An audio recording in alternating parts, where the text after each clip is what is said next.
you getting yourself ready for our show?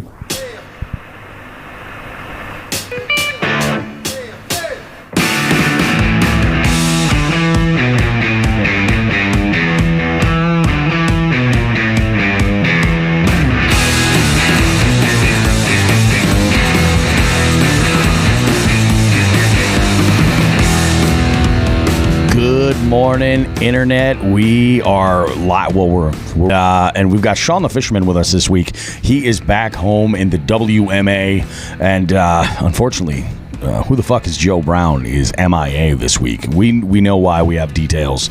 We'll explain, and we even got a little bit of briefing as to what he got in for fishing all this week. So all kinds of good stuff coming up, guys. This week we've got a review of what's been going on as far as the Jigs and Bigs monthly online multi species scavenger hunt tournament that's been going on. Shawn, we're going to make a little bit of room for Shawn on the couch here. He's got some talking he wants to do. It's going to be something kind of special. I'm hoping that we can get some resolution here. Apparently, it's been a rough one. So we're going to hear from the great himself, and we'll be back in just a bit. Don't you guys go too far. We've got much more Jigs and Bigs coming up right after this.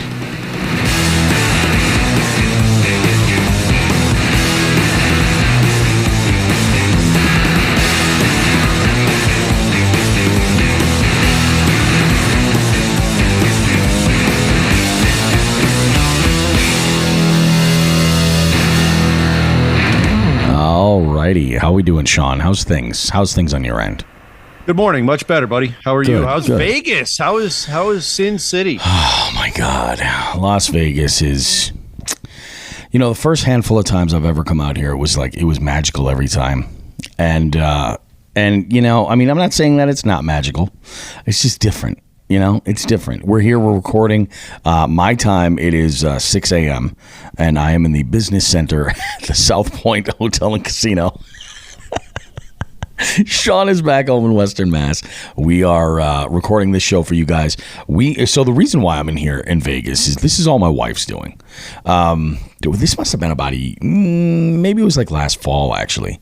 So I think it was last fall, maybe the end of summer. She had decided, we've talked about this on the show. My youngest daughter is kind of newly into, I don't want to even say extreme music at this point, because what she listens to is pretty mainstream for the most part.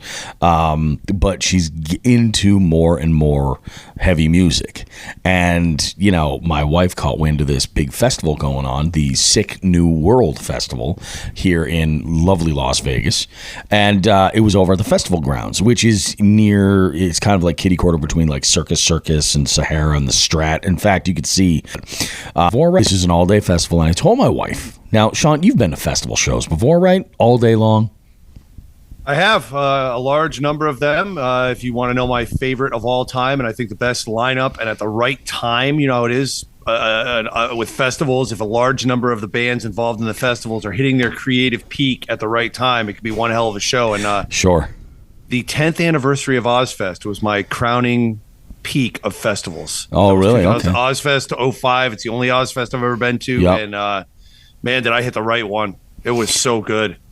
So I can say this much. My opinion on festivals is that one, it's never as good as seeing that band's tour. It's never as good. Like the show, like they're going to play the hits, but there's this element of chaos with the show that's always there. It's you can't escape it. No matter what you do, it's always going to be there. So we roll in, and there were 4 stages set up. The 2 main stages were side by side, and I will say this. The Sick New World Festival folks were really good about pretty much keeping everybody on time, with the exception of a couple of hiccups where they had power issues, or there was one stage where I guess like some folks got cut short. Ice-T's body count got cut short, and I think, was it Hoobastank? I forget who it was. There was another band that got cut short too, which, for them it kind of sucks, but it comes with it. It's like, things kind of fall apart and it's crazy. So there's a little bit of chaos. I told my wife, I was like,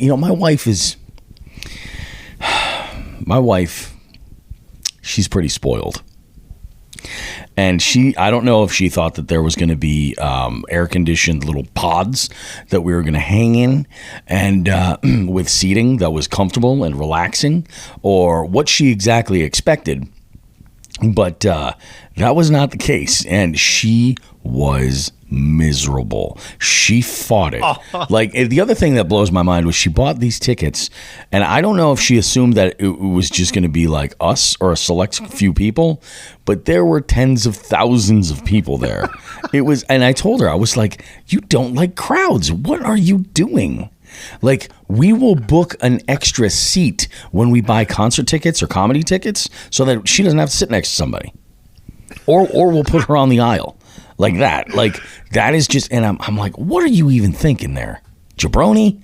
Come on. Wow. So, yeah, it was a mess. She had, we got in there and they offered, again, this is the desert. Like, it was 90-something degrees. Like, zero humidity. They had free water stations, so you were able to bring in a refillable water bottle and everything, and that was good. And I mean, everybody was selling water at their, prospective stations. All the food vendors that were there, they were all selling like liquid death. So, it was fine. We all stayed relatively hydrated. They did have multiple areas where there were like trusses set up with canopies, so that you could duck out into the shade, but everybody had this idea all at the same time. You know what I mean? I mean, you can't blame people for that, Delaney had a blast. It was a little miserable for her early on. Like, she was like, oh my God, I don't care about Stabbing Westward, which, by the way, Westward. One of the best shows. One of the best shows. Great. They are fantastic, and they sound exactly the way that. And you know who really surprised me? And I know I kind of talked shit a little bit last episode about their second album. Filter put on a great freaking show too. Both like those bands. Filter. We walked in and immediately, we walked in. We got under one of these little scaffold areas, found a spot to kind of post up. I went to take a walk to get some water for everybody. I filled up all the bottles, and this is how dry it is. Like, I was actually wearing a fishing shirt, one of my Bass Dash fishing shirts, because I wanted. Nobody got sunburned. It was great. When I was out in the sun, I popped the hood up, dropped the sleeves. I was like, everything was good. When we were out, when I was getting water, like, there's a little sensor, the bottle goes on, and it's just like full blast, water everywhere. My shirt got soaked, filling up 3 bottles. So I come back over. By the time I walked over, it was bone dry. Nice. It's just the way it works. Vegas. That's Vegas, And, so we walked up closer to one of the stages, and Lacuna Coil was playing there. Now, Lacuna Coil is one of Holly's favorite bands. She's never had the chance to see them. They're from Italy, so I get that she's not, she hasn't seen them before, or that they're tough to see. They only come to the States so often. So we got to see them. She was excited about that. Then we saw a handful of other bands in this one little area. We got some food, stayed hydrated, but like, it's just a sea of people all over the place. And there were, underneath these canopies, there were these like stacks of pallets that had turf on them, so that they were elevated. You could sit on those, or there were picnic tables. These were at a premium. Like a premium. And, my wife is like, you got to get us a table. We got to get a table. I'm like, babe, there's no reservations. The fuck are you thinking? This is the Wild Kingdom right here. I'm like, you gotta see your spot. You got to go. You got to take it. And I'm like, watch. So we did. We got posted up in one spot there. And then as the afternoon kind of went, I got to about 4:30, 5 o'clock in the afternoon, we decided to make our way over to this other spot. Now, I took a picture. I'm going to show you on this. We get over to this one other spot, and there's this, it was like a circular sort of truss that they had set up. And on this, there were, I guess, 3 or 4 different like vertical screens up and down, like a cell phone, like big LED walls. Okay. And they're all set up and everything's good. And there was this turf on the bottom. Now you can see my face and my wife and daughter laying down on this turf because they're just absolutely wiped out. They're exhausted. So I took this picture. I sent it to my mom and my sister, and I was like, wimps. Like, look at these guys. As the night went on, there was another location, one of these canopies. We went over there. We posted up over there. We decided what we were going to do, because the plan was we're gonna stay till the end of the festival, then grab dinner really, really late. And I'm like, you know what? Why don't we just go? We'll just go to like one of the taco vendors or something like that. We ordered. We got an order of nachos, which was absolutely enormous. And then we got an order of 3 flautas, which were absolutely dynamite. We shared all that stuff, and I'm like, this is good. And I was like, between the 3 of us, I'm like, we're good. Everybody's happy. me, so we can just get home and then call it a night, no extra bullshit or anything like that. And I got to tell you, my Delaney's face it's when Korn and when System of a Down went on. Like, she wanted to go and get as close as she could, and I was like, "Well, what do you want to do? Do you want to record video? Is that what you want?" She's like, "Yeah."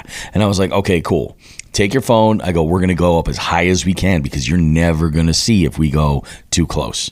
It's gonna just be a wall of people and morons, So we go over drunk morons. Exactly. We go over. We're watching Korn, and there were some audio issues. I think some of the high frequency drivers were maybe clipping a little bit and like bypassing a little, because it seemed like it got a little muddy at times. It would clear back up, then it got muddy, and then it would clear back up.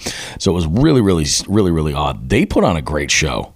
I really do. They sounded good. They were really, really good. And then I got to tell you, man, I've never been a big fan of System of a Down, but they're Delaney's favorite band, and they sound amazing, like really amazing. And they played that song BYOB. Yep. I was recording with my phone, and then I turned to Delaney at the side right when he goes la la la la la la la la. Oh yeah, yes, I saw that.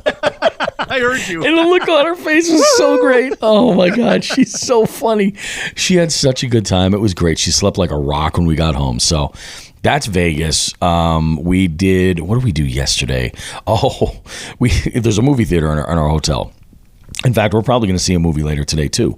But we went to go see Evil Dead Rising.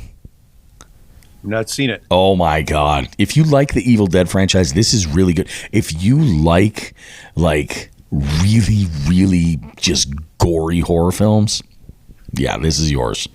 It's really good. It's really, really good. Check it out. Yeah, it was so good. Executive produced by, I think Bruce Campbell was a executive producer on it, which is always a good thing. They did pay a little homage with the chainsaw, which is good. That was in there. It was a lot of fun. So we did that, and then we went out last night for dinner. We went over to back over to Circus because the only redeeming value Circus has, and I'll go on record as saying this, is the steakhouse. That restaurant is dynamite. Everything else in Circus, it's like as if they opened up a hotel casino in like where? You know what I'm saying? Like you go around there and there's people, there's motherfuckers running around with bare feet. You know what I'm saying? It's just fucking bizarre. That's not right. It is. It ain't right. So we had dinner. Delaney was absolutely blown away with this restaurant. Like we had such a good experience the last time we were here, which is in 2021 for the bar and nightclub show, and it was awesome. Had a couple of good cocktails, and we took an Uber back, and we just kind of chilled and kind of took it easy, really hanging out around here. Holly was like, "Oh, maybe we'll go and grab a couple of drinks and gamble downstairs while Delaney's asleep." And I was like, "Okay, that's fine." And she was like, "Nah, let's just hang out up here." I was like, "Okay, yeah, I like that idea. That's much better." I think I can only quote Joe Exotic and say, I don't know how I'm going to financially recover from this. Hey, of all the things, though, for Mother's Day, your wife said, let's go to Vegas and see a festival. Exactly. That's pretty rocking, man. That's pretty awesome. I got it. That is pretty awesome. But, only my wife would recommend, hey, let's go see a festival, and hate it. She's like, there's too many people. It's hot. And I'm like, I'm telling you, I'm like, that's the thing for me. I think festival shows, you're never going to see the band in the best possible way unless it's on like their own tour. They're calling the shots because just the chaos gets in there and it gets weird. I can't believe how as close to on time it was. But Delaney she was okay. I was like, listen, we'll stick around and we'll watch System of a Down. I go, but I think we should get a head start before everybody starts leaving. So I go, maybe we'll leave before their last song. She's like, what time do you think we should go? I said, let's call it 10:45. I said, I think we'll probably get, and they were, she got her fill. She was happy. Excellent, man. Yeah, we Good even, trip. To pay a little homage to you, Shawn, we even got her a bootleg t-shirt. Dude, Was it tie-dye? It was not tie-dye. They did have tie-dye on the way out. We did see the ones on the way out. They had tie-dye. Bootleg tie-dye on the way out, huh? I was like, oh, man. I'm like, I don't want to sink any more into this festival than I have to. I'm like, I was kind of like, I wasn't expecting any tie-dye for Sick New World, but... And if I did, and I was surprised that what I did see wasn't this color lineup, but purple and green was like the overall motif of everything. All right. It was crazy, man. It was absolutely crazy. Tie-dye bootleg. The tie-dye bootleg T-shirt of the concert you just went to is the rare unicorn. Yeah. If you can get one. Yeah. You get one even if it doesn't fit and hang it on your wall. At first, I was like, man, I'm like, all right, yeah, cool. Every one that I saw they were black. They also had at the official merch, and I don't know how much my wife spent. I don't want to know. I don't want to know how much my wife spent at the official merch booth. I spent $20 on the street, and I was happy. You know what I mean? And that was Delaney's shirt. Delaney was stoked, and we went into the other spot, and they had zip up hoodies. You very rarely see that. Oh, those part the 50-50. I see them about half the time. If they've got sweatshirts, you'll see either zip up or otherwise. Depends on the band. I see pullovers all the time, and my wife hates pullover hoodies because she doesn't like stuff so close to her neck. She likes to be able to unzip or have a button or something like that. And I'm like, whatever you need. It's weird. She likes choking. I don't know. Happy fucking Mother's Day. Let's talk fishing because I got out and I did quite a bit actually. I put the show out on, I recorded on Monday, got everything all together there, recorded everything. Everything was good. And then did I head out? Was it Monday, Tuesday? No, I think it was Tuesday, Wednesday when the day came out. So going into this week, I needed a largemouth. And I was like, okay, let's just go and fish and we'll catch some largies. We'll see what happens. I went over to a spot that in the past has produced generally more fish that range between that 15 and 17 inch consecutively. So I'm like, okay. So I'm like, let's go. It'd be great to just throw one of those suckers on the board. Plus, they're sizable enough to throw in my 95 or anything. So I went in and I tried throwing a ton of shit. I threw a swim jig, thinking I might get hooked up there. Nothing. I threw a lipless. Nothing. They just weren't chasing the damn thing. I even had thrown a Ned rig and flipped that around a little bit, up against some rocks and some weed edges and stuff, and nothing. And then I said, you know what? I go, I'm right in this one area where I've seen bass in the past set up beds and come up for the spawn. And this is a weird location because the surface is really mucky, except for a handful of spots that have exposed rocks. And that can generally be what's the deal as far as setting up a bed. So I go over, and what's also is interesting is this. I've only seen this happen in the last couple of years, but the weed growth will come up and it grows real quickly and almost creates a canopy. So a lot of the times what I'll do is I'll catch fish over there. I'll flip a jig or something right into that canopy, and I'll get a reaction strike or something along those lines. So I wasn't fishing actually anywhere near this spot at the time, but I had just decided to throw a weightless Senko. I was like, let's go. Let's just get bit. Let's make it happen. So I threw one of these suckers and I got bit on my second cast. I said, okay, all right. I don't know if this is the color, if this is the location, but we'll work a little bit here and there.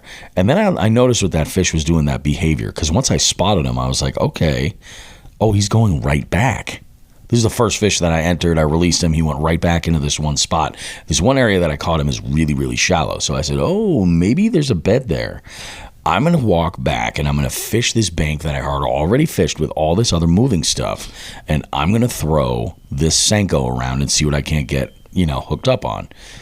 Fish number 2, fish number 3. And these all went within that 15-inch sort of window on average, something like that. And this was great. So I said, cool, I'm going to go for it. Now, I did get knocked some inches for open mouths. And let me tell you, these fish were such a pain in the balls to measure. I will tell you, it is a luxury to measure a fish in a kayak where you have a net to be able to drop them in, because I I was taking pictures as quickly as I could to get them back in the water, mainly because I didn't want to interrupt the spawn. But points wise, it didn't affect me, which is great. That's the whole thing. It didn't affect me. So as a word to anybody who's listening, if you guys are losing points because of open mouths or something on your fish, consider the situation with points. Like it may not be the deal you're thinking it is. But man, I'll tell you what, it made me miss the kayak even more. Really, really did. So I caught, I think, 3 that day, and I had hit the road right afterwards and had a bunch of stuff going on. Went and did, trivia and everything, and then the next day I went out and I said, okay, so now I got my largemouth, okay, so that was a point. That's what I was looking for. I was like, I can get a largemouth, boom, we're good. And I just kind of wanted to fill out the NE5 a little bit more and then start culling. I think I finally hit 5, which is nice. So now I'm looking to cull as much as I can. I switched up bodies of water the next day. Went out, and what was the first bait that I threw? It was a finesse swim bait. Was the first thing. So I had gone out sort of targeting other species primarily for the most part. And when I say that, I was just throwing downsized lures that they may be able to bite. So if a fall fish hit it, okay, cool, it would bite. Panfish, could bite this, and get hooked up on. So I was throwing Ned rig, drop shot, finesse swim bait. And I had gone out, started with the finesse swim bait to just kind of cover a little bit of water where I was.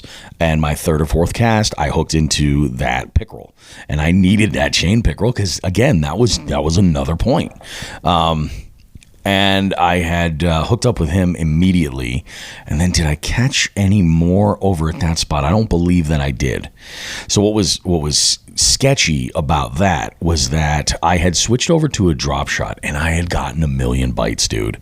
I was actually using gear right out of the Fresh Baits Helamite drop shot box. Right out of there. I was using the little mosquito hooks and Helamites, and I was getting bites all over the place, but I just couldn't get anything to commit to it. I did manage to get a dink bass to bite that I looked at it and I was like, I don't even think this is going to make the 8-inch minimum. Bye. Yeah, I was like, you're just out of here. So I said, all right, let's go ahead and move on with our next spot. So I went over to good old Congamon Jr. And this is the weirdest thing. So I head over to Congamon Jr. and I set up in this one area, and there's this laydown that I always like to kind of set up and then either fish one direction or go the other way, kind of pick it as I go. So I started there again with a finesse swim bait. Immediately hooked into a largemouth. Immediately. All right. Little dink largemouth. Okay, cool. I saw some trout cruising. I saw a bunch of fish. A lot of small bass. So that was another finesse swim bait. I then decided to pick apart that laydown a little bit. So I threw a Ned rig around there. I had a bunch of dink bass, a couple of them that bit and I measured that hit my Ned rig. What I was targeting were all these massive bluegill. I could see, in the sunlight shining through the trees, I would just see these enormous bluegill. I was like, okay, well, let's try drop shot. Let's try a Ned rig. Let's try and get these guys to bite. And they would just grab the tail and gum it and then just let it go. Got some gumming going on? A little bit of a gum job happening. So I was sitting there, all right, well, we'll just kind of deal with this the best that we can. Well, let's see if we can get a bite. This one guy comes over, and he's walking his dog, and he comes up to me. He's like, oh, you catching anything? And I was like, I'm catching some little ones here and there. And I had just made a cast with my Ned rig, and it just dropped off. And I caught the biggest bass I caught that day. It was like another 15. Perfect. I was like, that's beautiful. I'll take this. This is awesome. And I told him, I said, don't go anywhere. You're good luck. Here's what's crazy. So I'd gotten lucky in the winter. You know that when you go to Congamon Jr., there's that little, they call it the fishing area. It's not on the main beach, but that secondary beach that comes up there. The word on the street is there was a guy who used birch trees for nefarious activity over there in the past, but I can't confirm nor deny. So there's this there's this little parking area, and they have one of those new meters, and none of these are working. I actually think they don't start working until this past weekend. I think that's when they go live. So I head over there into this one spot. I set up my gear, and I instead of parking there because they were doing some mowing, I pull down. I just drive my truck right up alongside the water. I got my lift gate open. I've got this little lip on my lift gate, and I just left my catch board there. I was doing all my measuring up by the truck, walking back over, release the fish. Oh, it was great. It was great. Well, here comes down a little side-by-side with some DCR employees. One of them plays trivia. No BS. One of them plays trivia. I was like, get out of here. So we start talking, and they're like, yeah, you can totally pull down here, but you need to have a handicap plate in order to do it. I said, let's just say I do. Let's just say I do. I packed up and I rolled out after that because I had to pick up Delaney. She was getting out of school, but pretty decent day as far as getting on different species. I'm now finding myself in that position where I need to crappie, like panfish. I need to find perch, you know. I'm kind of debating doing. I actually called my dad last week, and I said, how you feeling? You know, he had that operation, and I was like, how you feeling? He's like, I'm getting a little bit better. I said, oh, okay. I said, I'm thinking about this week maybe going up to Quabbin, renting a boat, and just messing around on, you know, over at gate whatever, and see what we can get up with. He's like, yeah, I don't know if I'm up for that. I said, okay, no worries. So I'm thinking this week I might head over there and do that too, because they got the species available. I just got to find them. Well, let me lead into my week here with a suggestion. And why don't you? When I get my kayak back, I am going to follow this suggestion. That's happening. Yeah. You might want to just, because I want to tell the story about the yak. Yeah, hit it. Well, go ahead. Tell everybody what happened. I got to tell you, if this is nothing else than a testament to how amazing Three Bells Outfitters is, listen up, folks. So I got back from my trip, and somewhere along the way, one of the wheels to my landing gear on my kayak, it's basically held together by two pins that have D-rings that hold them in. And I'm guessing that the vibration, I can't believe it, because I actually saw the wheel. I remember seeing the wheels in the parking lot when I stopped for a drink. So this was on the highway. Like, it rattled loose there, not on like the off-roading or anything like that, which surprised me.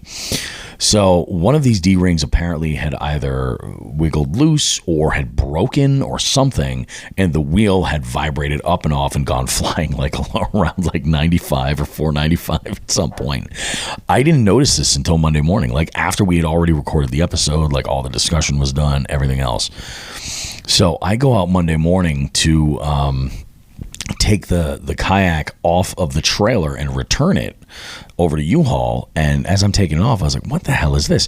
And it looks like there's like an insert that grips around the leg and it holds the wheel together. I'm guessing there's bearings in there that keep the wheel free spinning, and that was on there, but the wheel was completely gone. I'm like, are you kidding me? So I'm looking around inside the space where I had strapped these down, and I don't see the pins, I don't see the wheels, nothing. I was like, you got to be kidding me.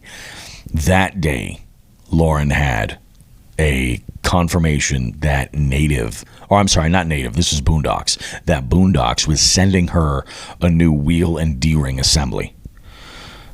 Awesome. Which is amazing. Absolutely amazing. So I'm hoping, well, this week I should be able to get down there to get the parts, and then just put the wheel back together, and we'll be in business. Home run. Yeah, that's why I was on the bank all week. I probably should have led with that. That's why I was on the bank all week long. You know, it is what it is. And this week, I guess Delirious is off this entire week, so I'm gonna get out and do some fishing with him. Oh, nice. Mm-hmm. Nice. He has a spare yak too, right? Might have to borrow one. I thought he had a spare, right? I'm not sure if he still has a spare. I'm not sure. He very well may. He also has his boat too. Oh, yeah. Yeah, he does have a small boat. So, but I have a strong feeling I'll be back in the kayak by the end of this week, I think at the latest. I'm going to actually, when we get into town I mean, Tuesday's going to be a wash because we're going to be flying in. We're leaving Vegas tonight at like 10:30. And then we're flying overnight, and we won't get back into Hartford until something like 7:30, and I'm going to be absolutely toast there. I'm going to try and sleep a little bit on the plane. We'll see how that goes. But then I got to zip home. I'm going to take a nap for a little bit, and I think what I might actually do is shoot a message over to Lauren to see if those wheels have arrived, and that way I'll at least make a plan. But I'm figuring like Wednesday would be the earliest I could go down and get this. But yeah, Thursday and Friday I'm hoping to be able to fish. This weekend I'm definitely hoping to be able to fish. I got an event on Saturday, but luckily it's a trivia fundraiser, so it's not like a full day deal. I could really go out that night if I want, or that morning if I wanted to, and then all day Sunday. So I'm gonna go and hit it pretty hard. Definitely trying to get out. I haven't made a Quabbin trip, so that's on my radar too, but we'll see what happens. I don't think I've been to Quabbin since like 2000. It's been 20 years since I was there last year, and I had a great time. Yeah. I know. It's probably the best fishery in the state, but with all the regulations that have gone into place since 9/11, and then following up with COVID, and then zebra mussels were first, then COVID. Yeah. Then COVID. Jesus. COVID. There's so many places to fish that don't have to deal with those things. And that's the thing for me. I only started fishing there, I think, in like 2017.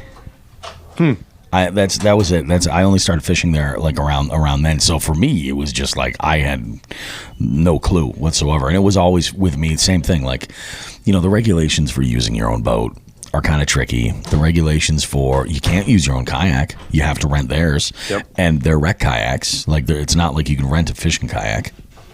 They have kayaks for rent now at Quabbin? They do, yeah. Really? Oh, yeah. Because they've been banned forever. It's not the fact that they're kayaks. It's the fact that they go in other bodies of water. Oh, no. It was because they were open, because it was canoes and kayaks were banned.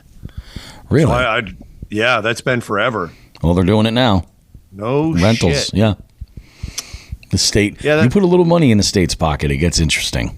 They make all kinds of loopholes open up. So, yeah. Jesus. That was that. They had, but when I go there, it's like the deal for the boat. I think it's like $40 or $60 for the day. And if you are running low on gas, they'll come over and refill you. Like you can go back, they'll refill your tank and go. So all that's included. I'm like, oh, that's beautiful, perfect. So it's a pretty good deal. I've gone there. I've probably fished there half a dozen times, and I think I've caught fish once.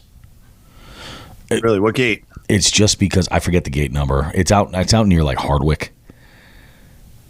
31, 43, or 8 are the three big ones. It might be 43. It's like Hardwick, I forget exactly what gate it is. But this is a spot where you can get out on like the main reservoir, or there's a separate launch for what they call the small pond, which is still a good sized body of water. It's nothing like the main reservoir of Quabbin, but I've had more luck on that side, ironically enough, not catching bass, but catching white perch and crappie. Huh. Yeah, they're like jerk baits. They do. That is a true statement. They do. So I don't know. We're going to fool around with that a little bit. I mentioned it to Paul. I was like, hey, we haven't gone in a while. That was the scene of the crime where I almost killed my best friend. Yeah. So I told him, I was like, yeah, we're due. Maybe we'll go ahead and do that.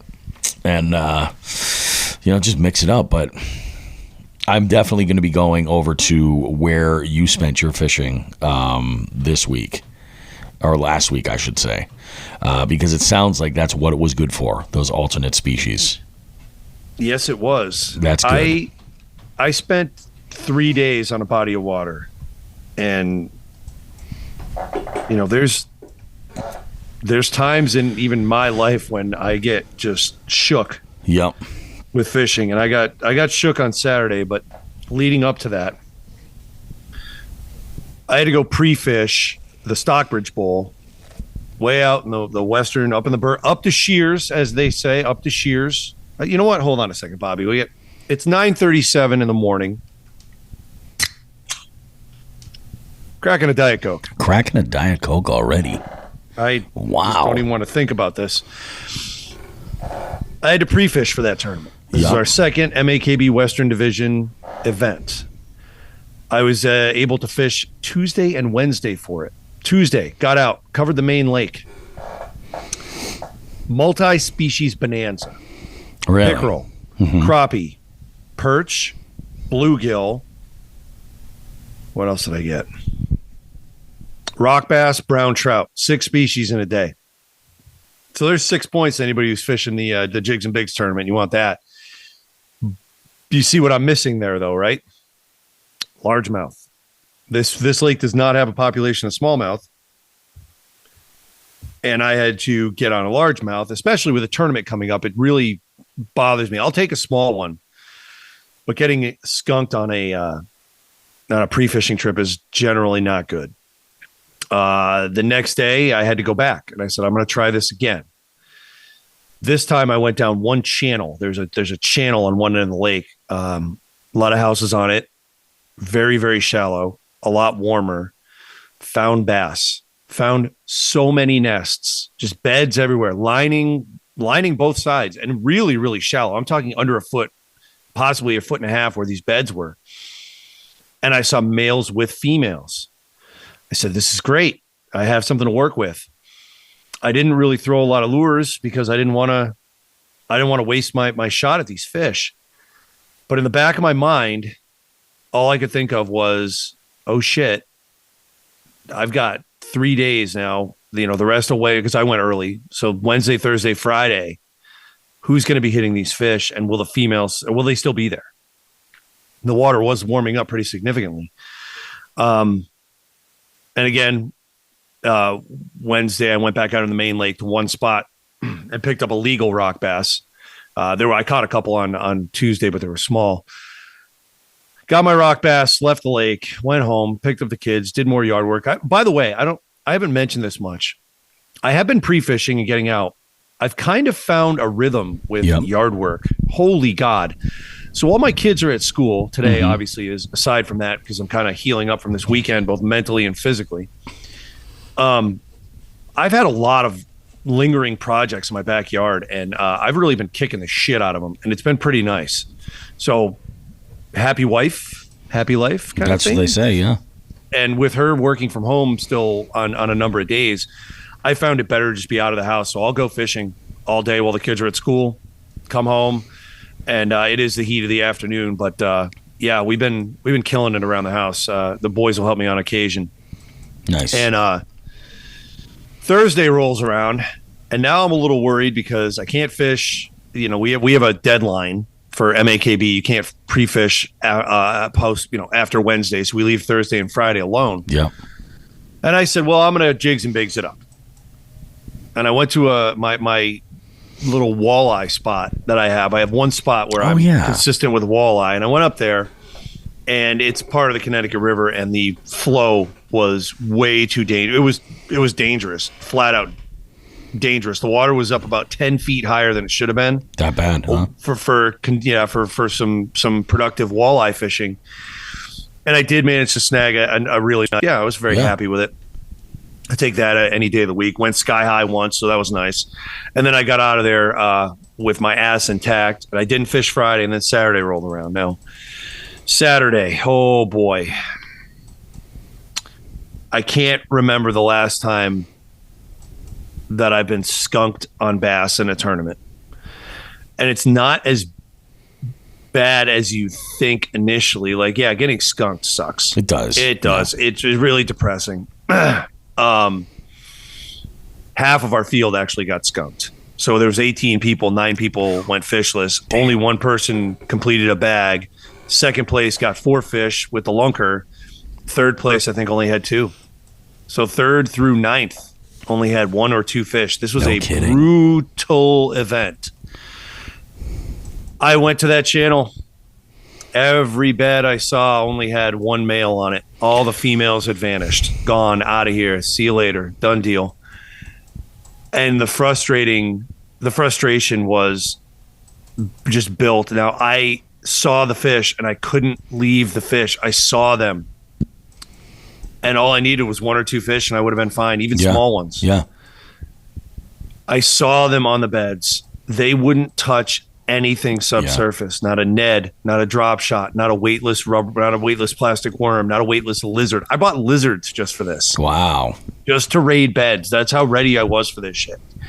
6 hours of the day I spent in that channel doing everything I could to get bass to bite. And I got nothing. They would occasionally swipe at a zoom horny toad or a hollow body frog, and they would fucking miss. And the frustration built after 4 or 5 hours. Like after 5 hours, I was just like laughing maniacally every time it happened.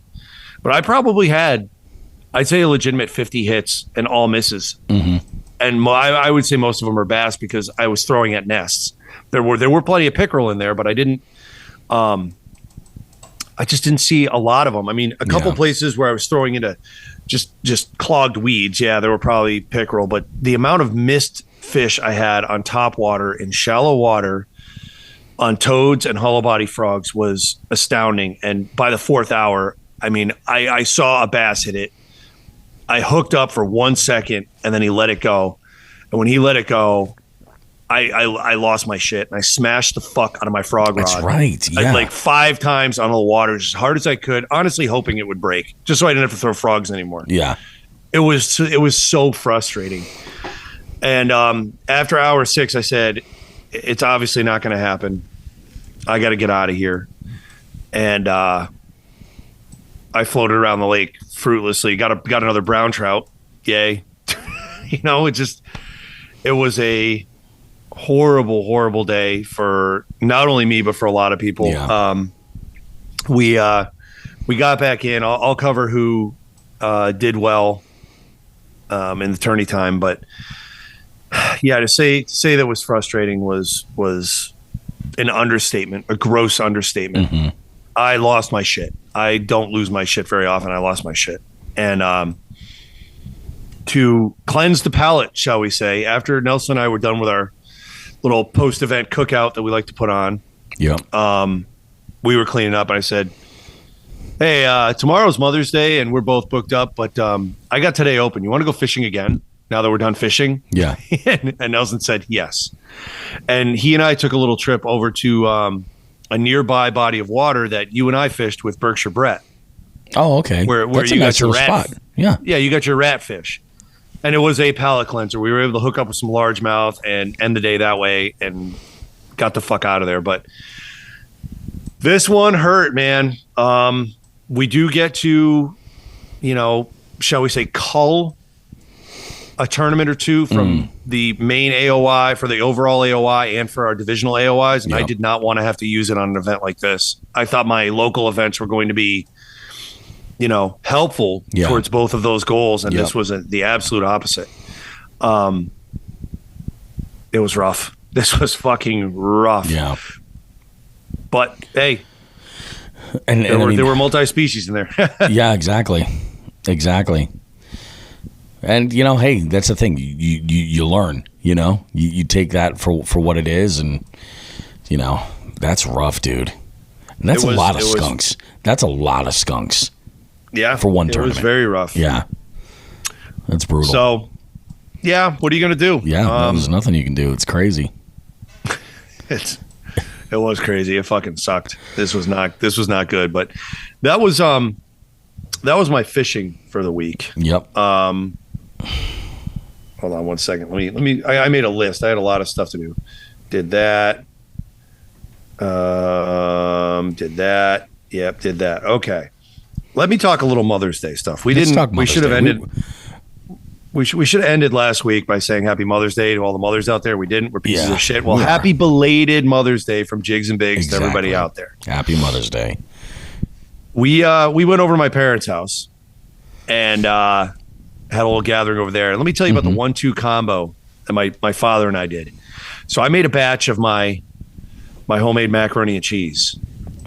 My father fired up some ribs. Okay. Keep talking. We had some baked beans. We had some cornbread on the side. And it was one of those things where you make a plate and you just throw the macaroni and cheese down. The ribs go on top and you fucking tuck into it. Tuck into it. It's the only way to be. It was a phenomenal dinner. And then the Celtics won. So that was nice. Celtics are in the conference finals. The only other thing I want to make mention of, Bobby, in this first segment, last week we did our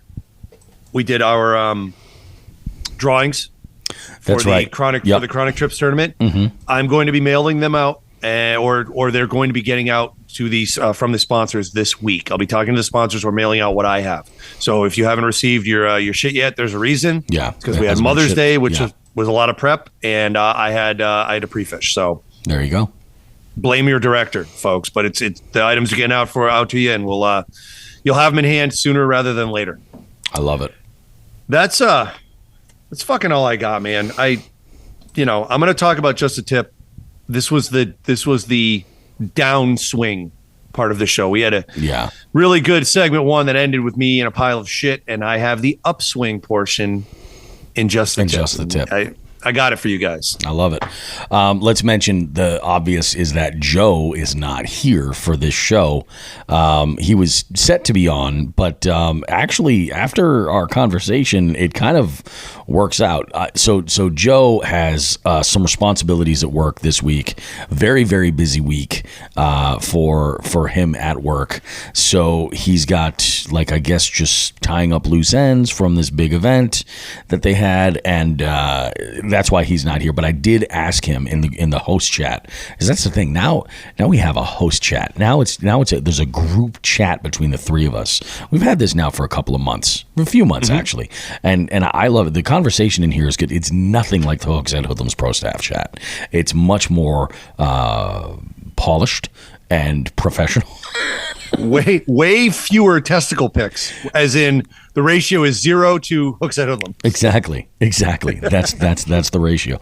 So we had gone and in the chat we're talking today, and I said, well, Joe, just let me know how you did for fishing, if you want me to tease anything or anything. He did absolutely no fishing this week.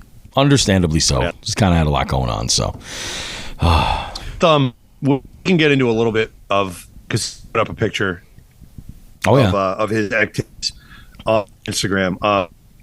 So Joe is getting towards the twilight of his career, we all hope, in the Air Force. And when you're in the Air Force, whether you are directly involved with aircraft or not, when your base announces that there's an air show coming up, your life officially sucks from that point until about 2 weeks after it's done. Yeah. You still have all your work to do, but now you have a whole bunch of other responsibilities. We had air shows. I don't know how many air shows I worked. Let me think here. 1, 2, 3, maybe 4 or 5. I think it was 4 air shows I ended up working in my career, and they all sucked. They sucked ass and chode at the same time. It was just awful. It's impressive. You got a ton of work to do. You would think it would be easy. It's really a lot of dealing with the public, and it's really not. It is. There's menial tasks that have to be done that are just time consuming, and the public. You got to smile for the public, but man, I always hated air shows, and even worse was to clean up afterwards. There was one day where all the aircraft displayed, and sometimes there's vendors allowed out there, so we would walk to a walk to pick up any debris. Just imagine this whole half-mile area. You're just walking a half-mile. If you see a quarter, you got to pick it up. A dime, just any shit that can get sucked into an engine intake, right? And we kind of made a game out of it. Somebody found the biggest thing would win something. There was a fucking gift card to the BX or whatever the fuck it was. And the last air show I worked, I just hear some guy about 20 feet away from me go, "Holy shit!" It was an entire broken fucking window pane, not like a small window, like a house window. How did it get there? How did that? Where would that even come from? It was smashed. It was huge. It was like a normal house window just smashed on the ground. Where did this come from? Yeah. So they won the gift card. That was crazy. But yeah, I understand. He's probably out walking a fucking tarmac right now looking for, a nickel. Leftovers. It sucks. Yeah, it sucks. So he's got his hands full. And Joe, one day you'll retire and you'll, just like me, look back on all these air shows with, complete hatred. Not fondness, just hatred. Why did we do this? And good luck. Have fun, Joe. Yep. So that's all I got. Sorry, Joe. Sorry, Joe's not here. We have to discuss, Joe and I have to discuss some terms. We have 2 big boat tournaments coming up. Yeah. Where we are head to head. I know. It's going to be wild. We got to figure something out here. There's got to be either some public shaming or some sort of a prize or something going on. It's getting here. I think we have one in August and one in June, if I'm right. How do you feel about opening this up maybe to the listeners to just get some suggestions? Obviously, we can turn them down if they're terrible, but I'm wondering how humorous they might be. Love it. Bring it on. Let's do it. So, listeners, folks, the Jigs and Bigs fam, jig heads. I'm going to put out multiple posts on Instagram, Facebook, and on Patreon. And I would love to get your suggestions on what we should do, what the loser should do to shame them fun. Oh, I'm getting all kinds of wonderful, wonderful ideas to get because, like we say, everything is content. So everything is content. Everything is content. Yeah. So if you're listening to this, be on the lookout for some posts on Facebook and on Instagram and on Patreon, and we'll put some stuff out there. In fact, I'm going to put a reel together and I'm going to put it on TikTok as well. I've been doing a lot to try to grow TikTok quite a bit. I really have. Yeah. This, in fact, mentioning TikTok. This week was the last. Or what was it? Was it yesterday? I think it was last night. It was late last night. I posted the last installment of my trip, and so far the feedback has been really good. People like this episodic style of instead of putting together a full 5 to 10 minute video of what the trip was. These shorter 2-minute clips seem to work really, really well. And I think, what was it, episode part 6 in total. And what I've been doing to try to grow the TikTok a little bit is I've been posting them to TikTok first, then to Instagram Reels, and things are happening. We've got a few hundred followers already, which is starting to happen over at TikTok. That's kind of nice. Nice. Yeah, it's really, really good. So it's just one of those things I'm trying to factor in there, and I think I'm kind of hitting my stride for figuring out the video content. I am going to edit all 3 together, so that if somebody wanted to watch them on our YouTube channel, they'll be able to actually look at it and watch the whole thing, the whole 12-minute deal. So it'll be pretty fun. I don't know if you watched this, Shawn, but the last one, take a look at that reel that I put up. There's a shot in there of the pan of deliciousness that I put together for breakfast the final morning up at Moosehead. Yep. And we took all of that, basically just took a little spatula and filled corn tortillas and made little breakfast tacos. Oh, my God. And you had a spatula? Did Delirious have coconut oil, too? He did. A real nibbler. He really is that guy. He really is a nibbler, On a side note. Oh, but speaking of which, Delirious celebrated a birthday this weekend, by the way. Happy birthday, D. Happy birthday, buddy. He's 8.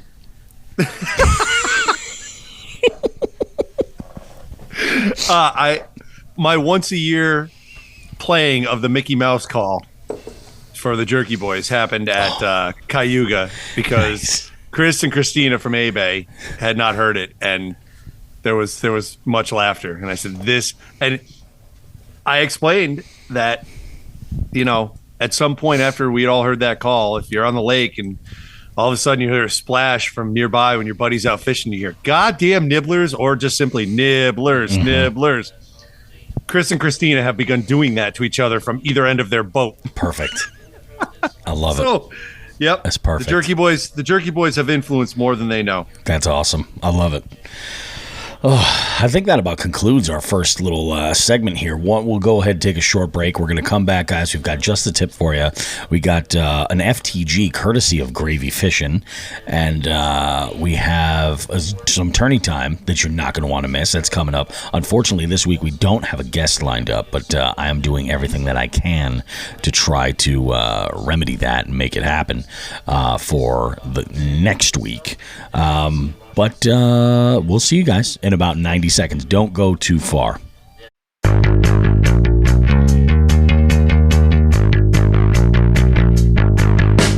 Jigs and Bigs is your favorite fishing podcast, right? Why not show the world how much you love the show while directly supporting us? We have men's and ladies' shirts, hoodies, and a variety of hats. We even have a waterproof outdoor Bluetooth speaker so you can listen to your favorite podcast while out on the water if you like. Check out jigsandbigs.com/shop to visit the store and gear yourself up. If you really can't get enough of this show, consider becoming a jighead and joining our Patreon. It's a subscription that gives you exclusive access to recording sessions that allow you to engage with us as we record the show. We also have some exclusive content there just for our jigheads and even have some special promo codes. Space is limited, so join now at jigsandbigs.com. Finally, if you're local to our area in Western Massachusetts, consider checking out the Western Mass Fishing Report, posted weekly at northeastwildwoman.com. We have amazing contributors providing great content and info for local conditions and what's been going on and working recently. Jigs and Bigs, so much more than just two lightly roasted hippies trapped in the 90s arguing on the internet about fishing.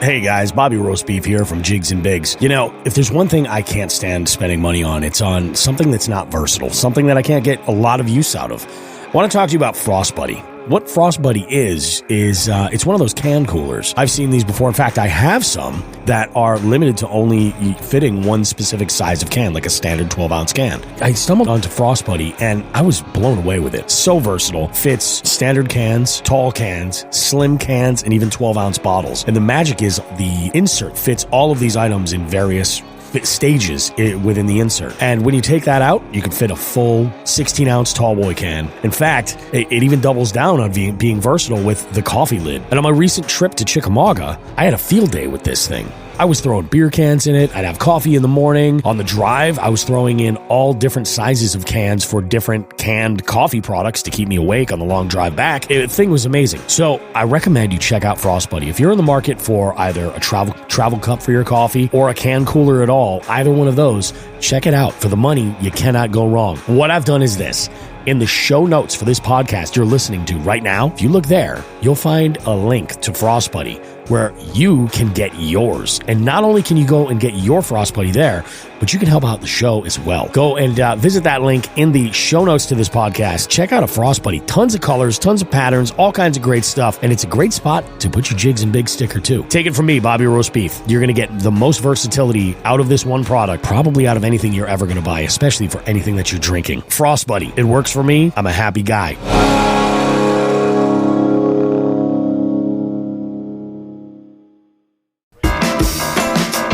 Bobby and Shawn now have a special presentation for us all.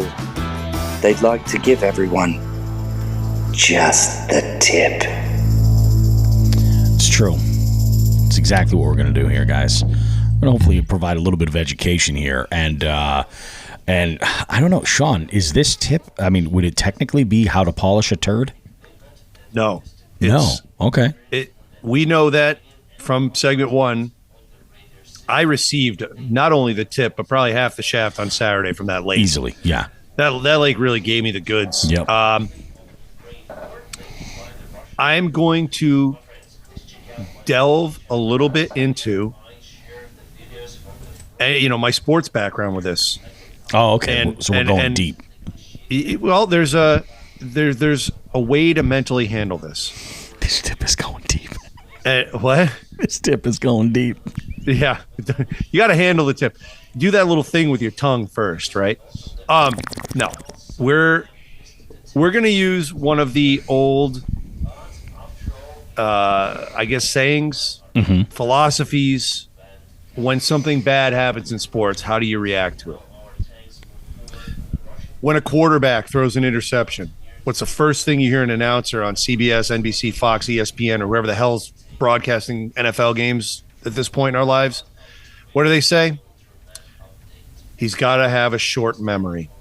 Something bad happens, forget about it, push through, get on with it, and make the best out of what's left. Nelson was, I hate to say this, Nelson also skunked on Saturday, excuse me. This was rampant. And both of us immediately said, palate cleanser, short memory, we're going to go fishing again. Yep. And we went out and got some bass. And it felt a lot better than just sitting and dwelling on shit. Get back out there. We picked ourselves up, dusted ourselves off, and caught some fish. And hopefully, this doesn't happen again. Yeah. I hope not. I mean, we got another month. So, I mean, we should be into the summer cycles for bass, never mind spawn or post spawn, whatever the fuck Saturday was. Yeah. Learn from it, move on, and go from there. But we're going to have, I mean, I have to have a short memory on this. I can't dwell on it. I mean, we've got so many things coming up now. I'll probably get into this in tourney time too, but with next weekend, I noticed I had a free weekend. Mm-hmm. Last night, I also booked a trip for me and my wife for our anniversary, a quick nice. weekend getaway. So hopefully this buys me a little goodwill. And next week, there is an MAKB Northern tournament on Coquitchuit. And the next day, a T-Bots tournament on Rogers Lake. So I might try to pull both and just see what can happen. But in the back of my mind, I know I need to be pre-fishing for Onoda and getting ready for that. So we've got a lot of stuff going on here. But I'm looking forward, not back. And I know that Stockbridge Bowl is going to come up again next year. We only have so many waters. Yeah. In Western Mass to fish, but I'll deal with it when we get there. Yeah, exactly. That short memory is huge. I try to impart that on a couple of our players for basketball when they make a bad shot or whatever. You see their body language tells how upset they are, and it's like short memory. Go get back on defense, make up for it. On to the next. You know what I mean? Yep. Everyone's going to make mistakes and everything, and it's just a matter of mentally steeling yourself with 2 E's to overcome that, to go on to the next thing and keep that in mind and say, okay, here's where I fucked up. Not dwell on it, but here's where I fucked up. I'm not going to make that mistake again. It goes for everything, but I think sports is probably the best analogy in this case. Well, I was going to tell you, there's this sounds a lot like something that I've heard a lot working in live television. Whether it was taking, a pre-recorded program and then putting, something as simple as a commercial reel in there, or you're dealing with actually a live, like a news segment or something. I've seen this in the past where you'll see like a news anchor will be reading a story and they flub something and they cannot shake it. They can't do it. Yeah. It happens with me at trivia too. I'll be in the middle of presenting. You've seen it where somebody will either heckle or something like that. And it's like, I try to shake it. Sometimes that's the thing. Sometimes you can, sometimes you can't. But the idea is to try, accept it and move on. Put it behind you, because if it's behind you, it's cool. It's not going to interfere with what you've got going on. I think the idea of the two of you guys going out and fishing, one, like there's the scene in, I think it's Black Sheep, where Chris Farley and David Spade are in the car and they're arguing about the radio, and it lands on like some like love songs channel and they end up like singing it. That's in my mind, you guys going to the next pond. So in that element, it's hilarious, but I think it's also smart because you got the monkey off your back. That's what it is, Immediately. Yeah. Yeah. Get the monkey off your back. You have bad performance somewhere. It's like, go out and, do what you got to do. You're playing basketball and you had a shit game. Well, go out and, practice your free throws if that's where you fucked up, Yeah, exactly. Go out and play a pickup game and get into some sort of rhythm. I don't know what else to say. I think that was the, Nelson played soccer all through high school. And I, played basketball and ran track. And we just that athletic background helps kind of overcome this stuff. And it was rough. And practice makes perfect. I mean, I'm sure like when you were, starting JV basketball and stuff, it was probably more difficult to shake things off than you got to, like anything, like using a bait caster. Like it's going to be challenging early on, but the more that you do whatever it is that you're doing, the easier it will come eventually. We're talking about tips coming. What's going on here? I don't know. We're just a fucking mess. I agree with you, man. It is, this is really the mental game. Mm-hmm. That's where, you gotta be ready to roll mentally. Yep. So yeah, I got a couple more. I got 2 tournaments this weekend. I'm deciding if I want to jump in on them or not. Maybe I'll jump in on one. Maybe I'll jump in on both. Who knows? Mm-hmm. Who the fuck knows? I mean, but clean palate. Let's see how it goes. Yeah. You need it. Yep. Have that short memory, folks. There's your tip. I love it. If you have a bad day, don't fucking blow up and threaten to sell your fucking fishing gear. Get back out there as soon as you can. Maybe it was just one day, and if it happens over and over again for months, sell your fishing gear. Yeah, but still listen to Jigs and Bigs. We're entertaining as fuck. Exactly. So. You would not believe the number of people who listen to this show that don't fish. I love it. I love it. People tell me all the time, they're like, I heard you guys talk. You guys are weird. And I'm like, thank you. You get us. And now it's time for a couple of old men to get angry on the internet. Are you ready, Shawn? Oh, Jesus. Yeah, I haven't heard this yet, so I don't know what's coming. Neither have I, but I will say this. I do have a picture to send that I'm going to go ahead and pop on, and I may even throw this audio on that as well and just use it as a reel, but here we go.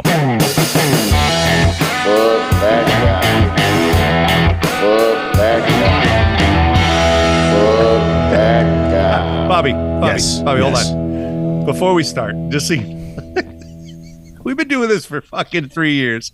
How long have we used that clip for fuck that guy? Oh, at least 2 years, at least, right? At least the last 2 years, yeah. We are not live streaming today because you're in Vegas. Yeah. And as soon as fuck that guy comes on, both of us are like swinging our heads and headbanging. Oh yeah. I got a little ad on the FTG, but this was, I think it was actually while I was at the festival, and Gravy was on the water. He's like, oh, I got to fuck that guy for this week. And I said, okay, all right, man, here's the link. Leave me a voice clip there. And I got a very, very short voice clip on my DM. On Instagram, and then he goes, I'll leave it there later, don't worry about it. So he did, but I got the picture, so I'm going to post that picture with it. I don't know what's going on, but I don't know what's going on in the picture, but I do see 2 people and a pontoon boat. Again, let's go ahead, we'll take a listen to Gravy and see what this is all about. Hey Bobby, hey Shawn, this is Gravy. Hi. This past weekend at the MAKB Central Second Trail Stop, I was fishing along the bank of this one part of the lake, caught a nice, huge 10-inch bass, and there was a boater behind me. This boater and his friend decided that they were going to cast every line they had directly at me. And I turned around and asked, what the fuck are you doing? The guy shrugs and goes, what? I'm not doing anything wrong. And continued to fish around me. I was about to go all pirate on him and climb into his boat and beat him, but I refused. But what the fuck? And by the way, who's Joe Brown? I don't know. The eternal question. Oh, Gravy, that sucks, man. That's the worst kind of etiquette. That whole that guy caught a fish. There's got to be fish there. Why get a fish finder? Just let other fishermen tell you where the fish are. That etiquette is the worst. It would almost be worth it to just pedal over to their lines and cut them. No, I had 2 other options. One of which is the nuclear option, and it would have to be a major issue. Yeah. And 1 1/4 ounce heavy flipping weight. No. Oh, okay. No, okay. I would. The nuclear option is throw the fish at their boat and say, "Here you go, asshole." And oh yeah. But that's you gotta. There's got to be some lines crossed, yeah. And then you're really abusing an animal. You don't want to do that. The other option, which I think is more valuable, is the next time you hook into a small fish, you paddle over to them and go, "Here, you want to reel it in?" That's just fucking way shittier. And say that, oh, you don't? Okay, I'll come back with the next one, and just continue to go back and forth until they leave. But, dude, I think I'm going to throw a little tiny like kiddie spin cast reel on my tackle bag, and I'm just going to leave that on there, and I'll just throw like a big heavy weight, and I'll just do that. Next time I catch a fish and I see it, I'll just be like, "Hey, this one's for you. Here, you go ahead and do this. You go ahead and reel this one in. You want to reel it in? Yeah, it's over." Fucking idiots. Maybe I'll take, because I have these old sandals, these sliders that are largemouth. I might just tie that at the end and go like, "You got one." Oh, that is. Well, I'm sorry, Gravy had to deal with that. And what does that say about them as fishermen when they were that impressed with that giant 10-inch largemouth, where they're just like, "Oh, fish." They're idiots. Look, come on. We know. I mean. Look, are we spoiled? I guess we're spoiled in a way because we fish with a lot of people that know what they're doing. A lot of people that know etiquette, more importantly. I mean, it's really the weekend warrior that goes out there and doesn't know what the fuck is going on. But if I go to their Wednesday night bowling league and start throwing bowling balls everywhere, they're gonna be like, "What an idiot! Where's the etiquette?" But then they go out in the water. You know what I mean? Yeah, I get it. That makes sense. It's just being knowledgeable, and that. Unfortunately, it just doesn't happen, dude. It just doesn't happen. And it doesn't happen enough. I don't want to give people the wrong idea that weekend warriors don't know what the fuck they're doing. Every single one of them. Some of those weekend warriors know exactly what the weekend warrior a bad reputation. It makes the more seasoned angler, the person who's out there multiple days a week, whether it be for a competitive reason or for, just your own recreation. It makes the person who's out there and actually engaged with the environment by, being a regular fixture out in the outdoors. That's what kind of drives us crazy. It makes me think of all those memes about trout fishing in Pennsylvania. Yes. That's exactly what it makes me think of. And Gravy, I think you handled yourself well going pirate mode on there, dude. You could have had yourself a new tracker if you did that. Something tells me they would have jumped ship. Fucking bastards. Oh. Poor Gravy. Wait, I'm surprised. You know what? He should be just keeping he should just have his two hockey gloves with him at all time, right? just take them off. No. Put them on and then take them off. Exactly. Like, what the fuck, man? That's it. That's what he needs to do. That is crazy. That sucks. Oh. Piece of shit. Man, I'm sorry, Gravy. That's awful, dude. I had something I wanted to add in here as an FTG, and I completely had a brain fart. Forgot what the hell it was going to be. It wasn't. It was fishing related too, but I totally forgot what it was. We have no bait of the week this week, but we do have some tournament stuff to talk about. You ready, Shawn? This week, I'm ready in a second. This week was kind of a shit show, so apologies to everyone who's used to 3.5 hour shows. Yeah, but no Joe and no interview and no bait of the week. And no bait of the week. Yeah, but there's been a lot of shit going on. So for sure. Suck it up, buttercups. Suck it up. Butter suck. Yeah, that too. Butternuts. Suck a butt and the nuts. I don't know. Suck a butt. Yeah. Here we go. I hear some drums. All right. We're going to start with this weekend, the Massacre. But I'm going to do that last just to show some comparison. We're going to start with the Eastern Division of MAKB. We had 3 tournaments this weekend, all on the same day, Eastern, Central, and Western. Eastern tournament. We're going to go through top 5 on all of these. And I'm going to throw something in I normally don't throw in just to show how many entries there were. Now, entries count any black bass and anything in a lunker pool, which for these tournaments, I think all 3 had pickerel lunker. There were no pike lunker. So it's all black bass, whether smallmouth or largemouth, plus pickerel. Eastern Division. 22 anglers, 191 entries. Now that's black bass and chain pickerel. Well, let's go through the top 5. Matthew Conant, 77 3/4 inches, 5th place. 4th place, John Ferreira, 78 1/2. 3rd place, Lee Kennan, 79 1/4. 2nd place, Kevin Amaral, 80 1/2. 1st place, congratulations to Dominic Eno, 82 even. Lunker bass was Kevin Amaral, 18 3/4. Lunker smallmouth was a 13 3/4. That happens. Pickerel lunker, 17 inches. So we got 191 inches there out of the east. 191 entries there out of the east. And in the central, the east was fishing at Cook Pond. Yep. The central was fishing at the two Wishakems, which used to be in the Western Division, but now that we have a central, that has moved over. 24 anglers, 157 entries. 5th place, Ray Morales, 77 even. 4th place, Ray Figueroa, Spocky, 77 1/2. 3rd place, Kelvin Nova. Kelvin's having a hell of a fucking year. He's having a good year. That's a name that that definitely is popping up a lot. Yep. Kelvin, congratulations to you, 79 1/4 in 3rd place, losing on a tiebreaker to 2nd place, Paulo Di Moraes, 79 1/4 also. Paulo had a 20-inch for his lunker and or for his biggest, and Kelvin only had an 18 and change, so that was the difference. And then 1st place, heard this name before, Mike Morcone, 91 1/4.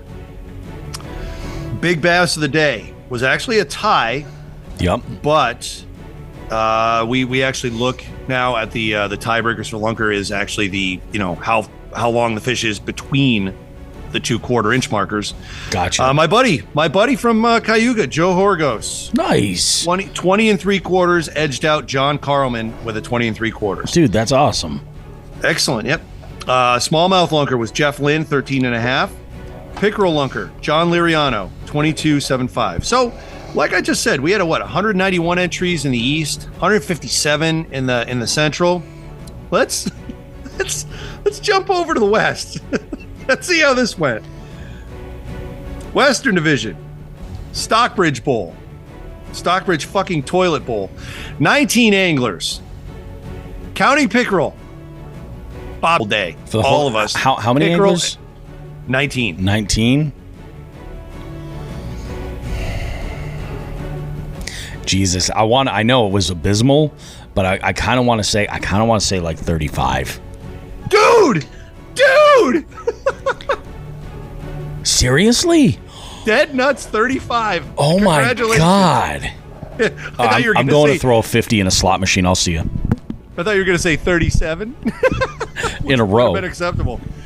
Oh boy. Wow, the Western Division, we had it rough. 9 people caught bass. That's, oh God, dude. That's less than 50% of the, wow. Three of those 9 caught 1 bass. 4 of the remaining 6 caught 2 bass. Out of the remaining 2, 1 person caught 4, 1 person pulled the limit. Let's go through this one real quick. limit out of the entire, wow. Yeah, this was rough. Dude, that's brutal. Let's go through top 5. Todd Brothers, 26 1/2 inches, 5th place. Robbie Mounier, 30 inches, 4th. Andrew Heath came in 3rd, 36 1/4. Here's where things bump up. 4th, putting in 4 fish with 71 3/4, Jerry Multihouse, including the lunker, which was 20 1/4. And then Ryan Stager with his first MAKB win. Nice. 75 1/4 full bag. Great job today. Oh, great job on Saturday, awesome. Ryan. As mentioned, Jerry got the lunker 20 1/4. Yep. Lunker pickerel went to Todd Brothers with a 24 3/4, and I actually made a prediction that lunker pickerel would be 25 after seeing what was getting caught out of there. Yeah. There were big pickerel in there. And just that makes me really want to go hit this body of water. Yeah, and the fact that there's pike too. Well, no, there's no pike in there. Oh, okay. I'll be fishing Onoda. That's where there's pike. Yeah, there are pike there. Yeah. The only thing I really want to jump to, I mean, again, short memory, bad tournament, wash it away, on to the next one. We're going to touch on jigs and bigs real quick. Let's go through the top 10. All right, there's a little bit of movement, a little bit of movement. One of them was a bowel movement. We'll get into that. 10th place for jigs and bigs, 6 points. Nelson. Also with 6 points in 9th place, Scott Rhodes. 8th place, Todd Sefton, 7 points. 7th place, Binya Outdoors, Mike Hansen, 7 points. Binya. Nice. 6th place, Ryan Stager, 8 points. 5th place, John Hagens, 8 points. Here's where the bowel movement. Oh my God. Did I lose a point? I did. I knew it. Dave Shade. Did you get me on carp, you motherfucker? He might have. You heard me, Dave. He might have. I think he did. I think Dave got me on carp. Hold on. I gotta look. Where's carp? Because I saw Dave putting in. No! Oh my God. I was taken out by Chris Mellowship. Son of a bitch. That's right in the cots. That is right in the cots. 4th place, myself, 10 points. Yep. 3rd place, Dave Shade, who I just called an MFer. Apologies, Dave. Chris Mellowship is the motherfucker. It's Chris that's a motherfucker. Dave Shade, 3rd place, 11 points. Jerry Multihouse, 12 points. 2nd place and 1st place again. This is starting to be his tournament. Sam Tomaszek with 12 points. Oh, speaking of Sam Tomaszek, I got a message from Sam. Sam is he's going to join he's going to become a jig head. Oh, good. Yeah, good. He's like, I'm having so much fun. I want to be a jig head. I said, well, we're not recording tonight because I'm in the Pacific time zone. Yes. Like, for them, they're going to be recording at like 2 a.m. So you are Pacific. I was thinking you were Mountain. I'm specific. Yeah. Ooh, there you go. All right. Well, there you go. That's jigs and bigs. Still 2 weeks left. We ended up getting 41 people in on this, which is awesome. So that added another paying spot. Yeah. So we're up to 5 paying spots. Oh, it is 5. Who was it? It was Binya.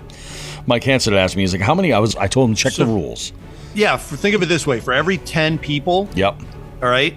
It's that digit of 10, that multiplier of 10 plus 1. Plus 1, yeah.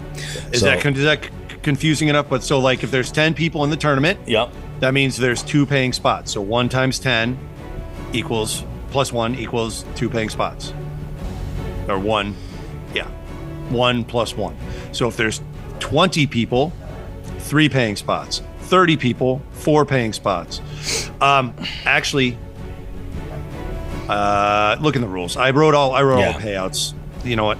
Fuck it. It's too early on a Monday morning. It is. It's very early on a Monday morning. The Diet Coke hasn't kicked in yet, but there you go. The only other tourney thing I'd like to mention is the Chronic Trips for June is now open for registration. It is the 15th. Yeah, it is. Yep, and that will be open until the 8th of June. So hop in. It's freaking awesome, man.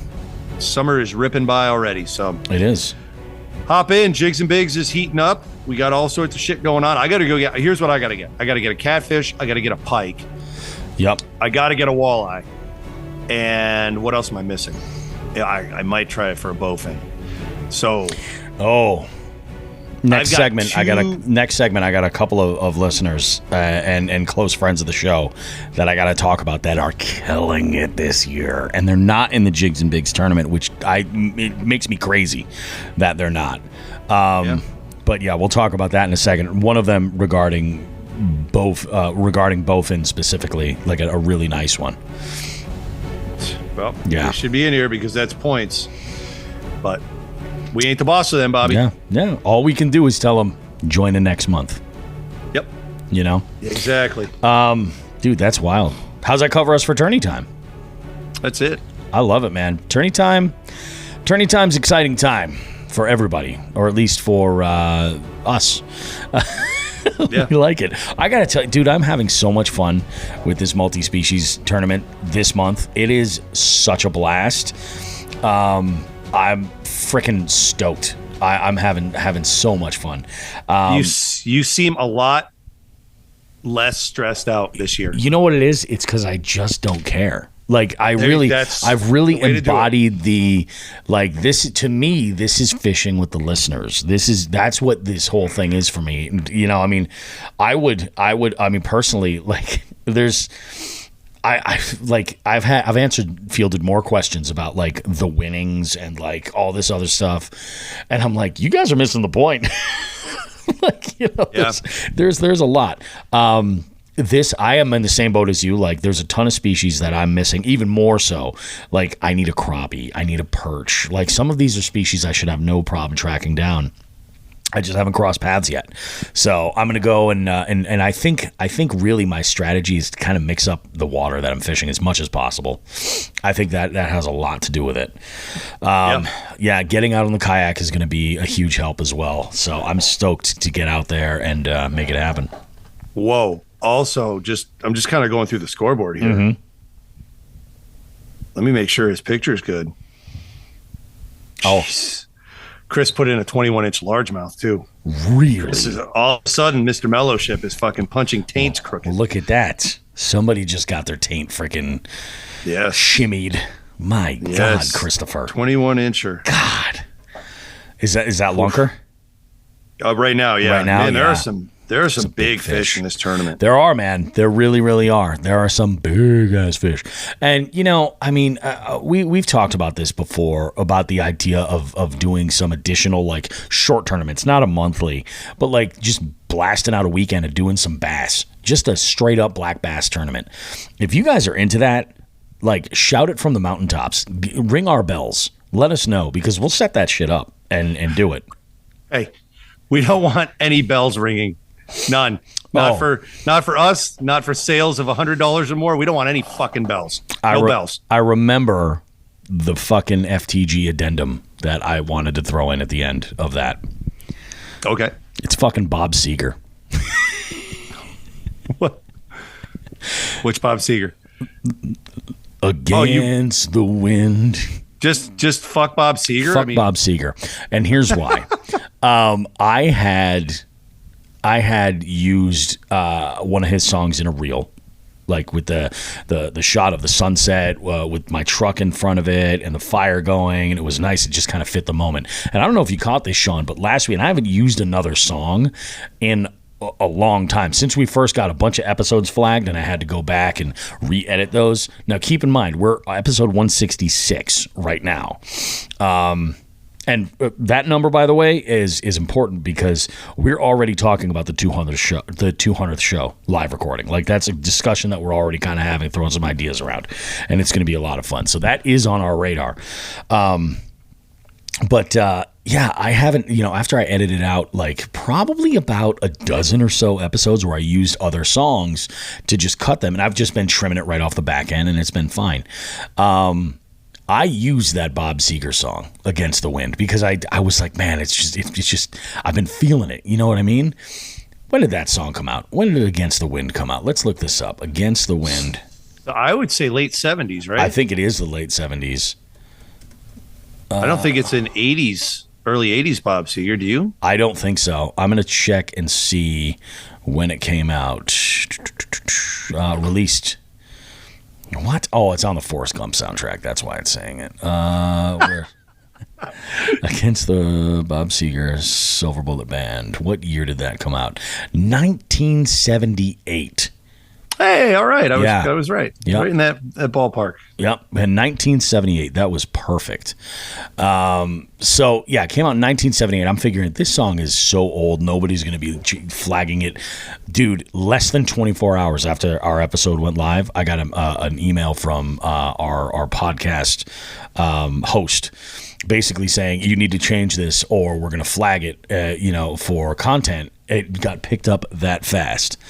There's a guy washing a window over here. He's like wiping the window. I thought he was waving at me. You're like in a fishbowl, huh? I really am, man. So, I was like, holy shit, really? Bob Seger is that friggin' crazy about his royalties that he's farming through all of these middle market fishing podcasts to find out who's using his shit. So fuck Bob Seger. Fuck you, Bob. Well, I'm guessing it's his record label. I'm sure it is. Yeah. But he's the name I put with it. So yeah, I went and I changed it. I almost swapped out the music for Billy the Doctor just because people would have stuck out. I meant to mention Billy the Doctor. You used it to close last week, didn't you? Oh, I Last week did. and the week Did I before. use Billy the Doctor to close? Yeah. Yeah. Then I did. From Shake and Bake, we used Billy. Yeah, and that's why I used Billy, because it was against the wind that was there, and I swapped it out. Good. I'm glad the edit worked, and it's working out okay. But, yeah. So that's so fuck Bob Seger.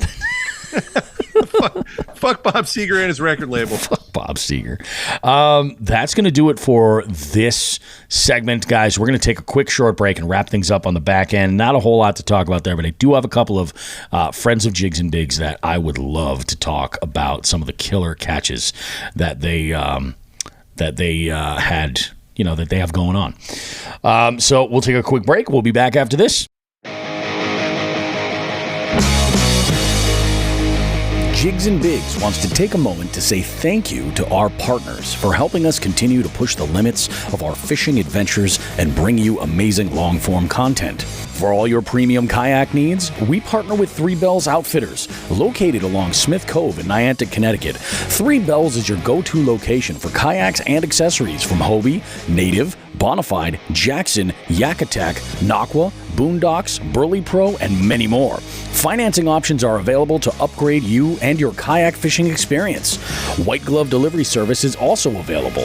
Visit threebellsoutfitters.com for more info, and don't forget to tell them that Jigs and Bigs sent you. When it comes to high-quality polarized sunglasses, we've partnered with Torres. They provide stylish sunglasses in a variety of frames that are light and fit comfortably on your face.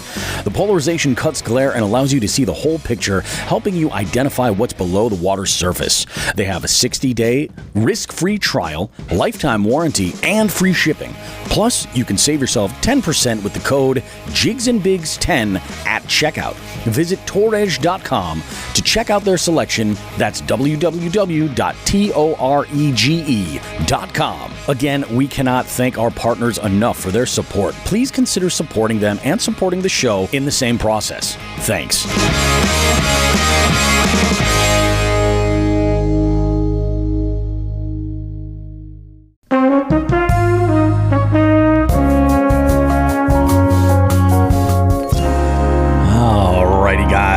Final segment here of Jigs and Bigs. We are, like we said early on, we're recording a remote show from both different sides of the country right now.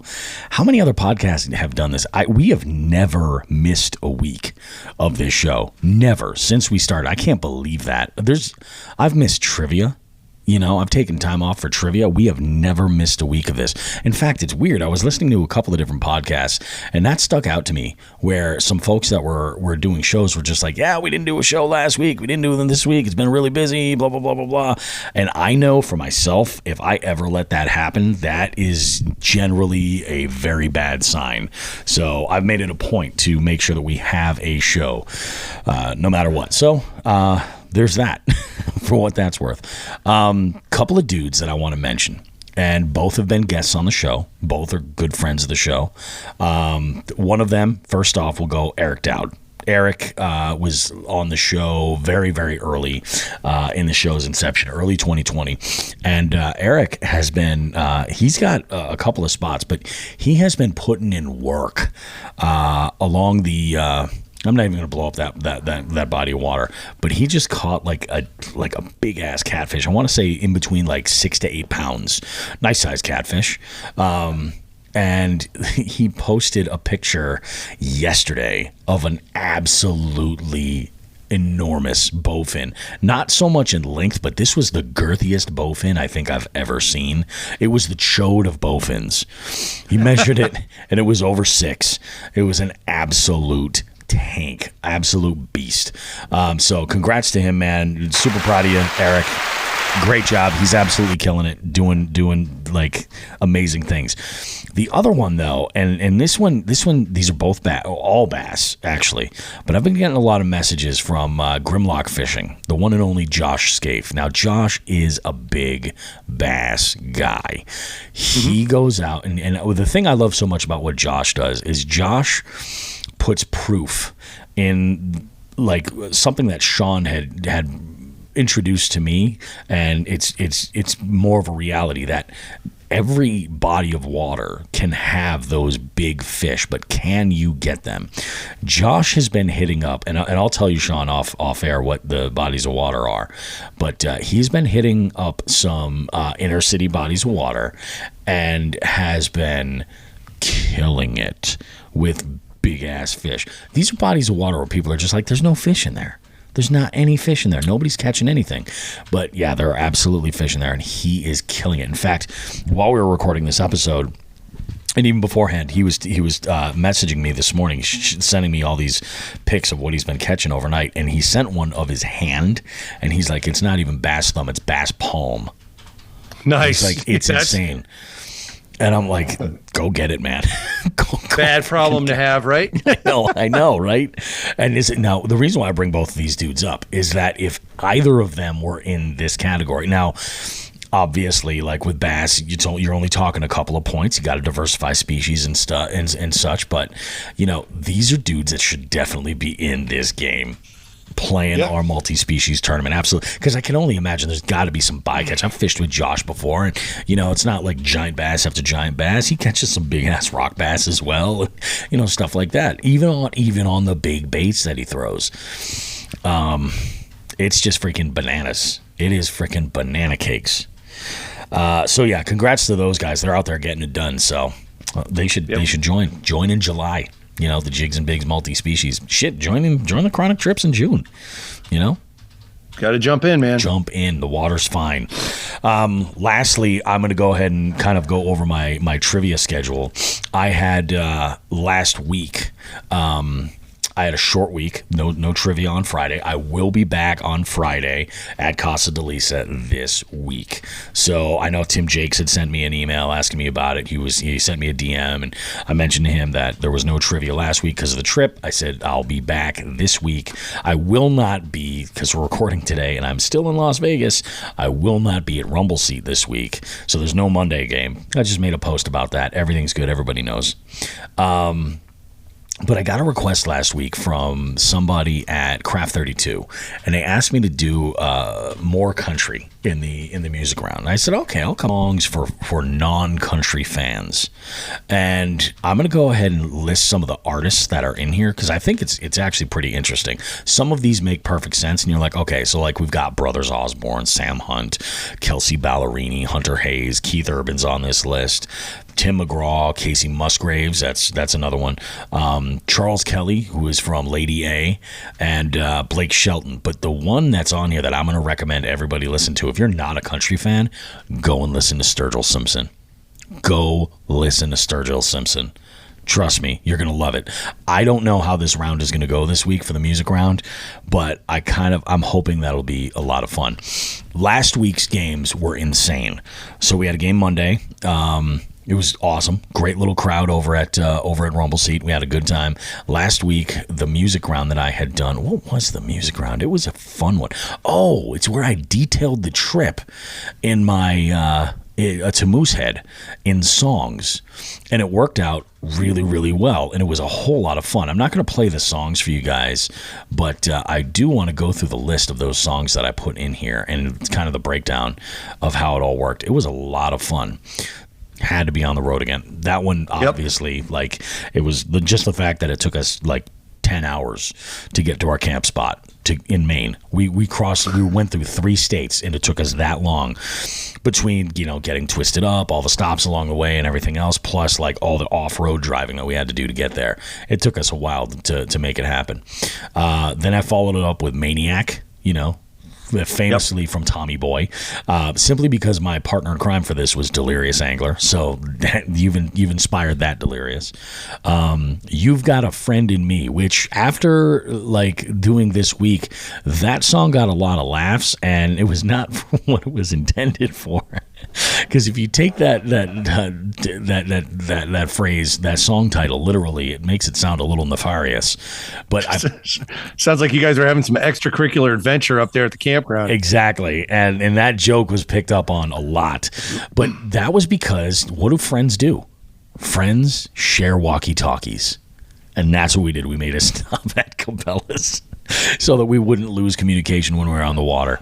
And we're going to see the benefits, Shawn, of these walkie-talkies because it's a 3-pack and it'll be good. Dirt Road Anthem, which is a very popular country song, but for some reason people think that the name of that song is Chillin' on a Dirt Road, which is only 66% of that correct title. So it was a lot of incorrect answers there. That we had that one simply based on the amount of dirt roads that we traveled that entire trip. Mexican radio was a bit of a stretch. We were left on Cinco de Mayo. I had to put something with Mexican in there. Tequila. Yep. I almost put tequila makes her clothes fall off, but I was like, no, let's use tequila. And I used tequila, obviously, because at Cinco de Mayo, when you're sitting around a campfire with a belly full of chimichangas, tequila is the right beverage to kind of, settle down. This one stuck out. This one's on here for a very specific reason. It's called Something in the Orange by Zach Bryan. Something in the... So the backstory here is this. I had a feeling we weren't going to get any... cell service where we were, and I was right. I had no cell service at all. So what I did was I downloaded on Spotify a long playlist that would fit the vibe. It was called Modern Outlaw Country, and this was a big mix. I mean, I don't know where the word modern came from because there was like old Johnny Cash and stuff on there, some like old George Jones and all kinds of shit. But Modern Outlaw Country, I downloaded the whole thing. It was 13 hours long. That entire trip, for the few times that I had music playing, you would think I would never hear a song repeat. Somehow, sitting around the fire, post confectionery delights that kind of sent me off the deep end, and the tequila, we managed to hear Something in the Orange play 4 times in a row. I don't remember ever hitting repeat. Yeah. I don't know how it happened. I don't know if it just got hung up and just kept going. I don't know if Delirious was hitting the back button. It's like his jam. But we heard it 4 times in a row. I was like, you got to be kidding me. The next song was the Addams Family theme song. And that's because it was the first song that Delirious started singing that got into my head. And I was like, you son of a bitch. And I knew it was going to be... He's singing it around the camp, and I'm in my little commode tent doing my business. And I'm sitting there, I come out, and I'm like, I'm getting my gear together. I'm putting on my hoodie and stuff to go and fish.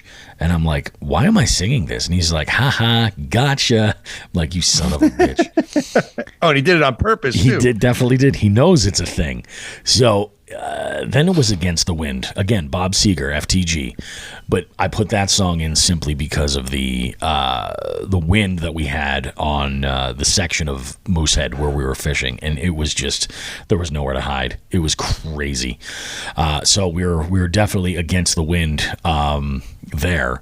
And then the next song and the last one is Dust in the Wind. And this is not listed on there because of the wind at all, but the dust. I don't know if you guys have noticed this, but some of the B-roll shots that I took driving along the trails, I had my windows down like an absolute amateur. And I have so much dust all over my truck, all over my gear. It is ridiculous. Like my face felt like grainy on the sides of where my glasses weren't covering. I was just covered in dust. Ridiculous. So I got to get the 4Runner detailed is what I'm getting at. And that was the music around there. I had a couple of interesting events this week. So like I said, it was a short number of days for trivia. It was only Monday through Thursday. But on Thursday, I had 3 shows. This is the most amount of shows I've ever had at one time on any one date. I was lucky enough to be selected to entertain at there's a local cannabis producer in Western Massachusetts that makes a variety of vape carts and other items that are really popular, called Fernway. And Fernway was gracious enough to have me come in for my services for a luncheon that they were doing for their employees, just to kind of keep things fun and everything, and it was a blast. It was a whole lot of fun. What a cool office, just unbelievably cool folks that were there. They had a whole lot of fun. I had a whole lot of fun. It was great. The second show was over at Gateway City Arts at 6 p.m. That show is a monthly series that I'm doing. It'll be carrying on through the summer. We did a full, I guess it was a full general knowledge game. And I actually used the music round from my 420 Stoner Movies round. That was that the night that? No, that wasn't the night that Chris and Christina were up in Northampton. But on the 20th, I used that, and when one of the guys that was there wasn't able to, one of the guys at Gateway City Arts wasn't able to be there, and I said, I'm not doing an adult game tonight up in Northampton. I said, let's use the 421 here. We'll go ahead and use the Stoner Movies one, and then I'll use the music I've been using all week, like I've been planning on using up in Northampton at the deck. And I say the deck intentionally because this week after Gateway City Arts, I zipped up there for my 9 o'clock show, which is, again, that's a rarity. It's only once a month over at Platform Sports Bar / the deck, and we were outside for the first time this summer, and we're going to be out there for the duration until fall, barring, of course, any like heavy rain or thunderstorms or anything like that. They'll send us back inside for that. But it was amazing. There's a couple of things I got to work out over there regarding wireless coverage as far as routers and stuff. I do have a new updated router coming to me. It actually should arrive today at the house. I got to text Chloe and let her know it might arrive. So hopefully that helps with some of the situation. But I've got big plans this summer up at the deck. I think it's going to be really, really fun, really, really exciting. And it's great because it's one of the few places in Northampton where there's parking right there that's available that is free. Go ahead and park right there, and then you can come under the tent, play freaking speed quizzing with me, have a great time, and enjoy some good eats and some tasty, well-mixed beverages. Perfect. Yeah, it was good stuff. So I had been talking with some teams, and I had mentioned to them that I do this little trivia thing at the end of the show, and that there's a phrase. This week's phrase is Viva Las Vegas. We can make it nice and simple. So tell me that, and you get yourself a 25-point bonus, and it can be used. If you're using a birthday bonus, I will add that in there. Now, I also had something happen that never happens. I had two teams that each had birthday bonuses on Thursday night, the 9 p.m. game at the deck. They won first and second place. That never happens. Usually the birthday bonus is like you go in a round one, you're like, yeah, we got a little bit of an edge, cool. But then there's like a fast track, or maybe you just have a bad round and you're just like somewhere in the middle or at the end, depending. One of those teams was the winning team. It was the Horny Leprechauns. It was the Horny Leprechauns. They had a bonus. They had and I was like, this is freaking amazing. They did fantastic. Then there was another team who played, and they changed their team name quite a bit. I'm going to actually take a look at the report for that day if it's concluded. I hope it is, because I would love to be able to see this. What was their team name? 511. Yep, that's the one. What were they called? Horny Leprechauns. Oh, Squirt Vonnegut. Gross. Oh, so gross. I love it though. It's so good. Squirt Vonnegut. So yeah, they came in second place, and I was like, this has never happened. Usually a team, if they win, it's it's never the birthday bonus that helps them. But it was one of these things that was like, and there's two, and they're first and second. That almost never happens. It's crazy. So yeah, that was trivia for me. That about wraps this show up for the most part. I am looking to get out and fish. I'm actually really, really hoping to just get that wheel picked up. I'd love to, hopefully on Wednesday, go and pick it up. But this week, as soon as it arrives, I'm going to head down to Three Bells, grab that sucker, and then slip that yak into the water ASAP. And I'm going to be getting out there. That's my plan. Because we still got 2 weeks to go at the end of this month. It ain't over. It's far from over. You're goddamn right. Yeah, it's true. Awesome, man. Let's go ahead. We'll call this one. Thanks so much, everybody, for listening. I appreciate you guys. You guys are absolutely amazing. We have I think the best listeners, our jig heads, everybody, that's, and a podcast could ask for. We appreciate you guys so much. So we're going to go ahead and wrap this sucker up right now, guys. We'll see you in 7 days. More Jigs and Bigs goodness. If you're in our tournament, if you're one of those 41 anglers, like I said, you still got a couple of weeks to get in there and make it happen. These standings that we reviewed in this show are just the beginning. So get ready. It's about to get really, really fun and in a good time. We will see you guys in 7 days. And don't forget, like we always say, tits and ass, smoke some grass.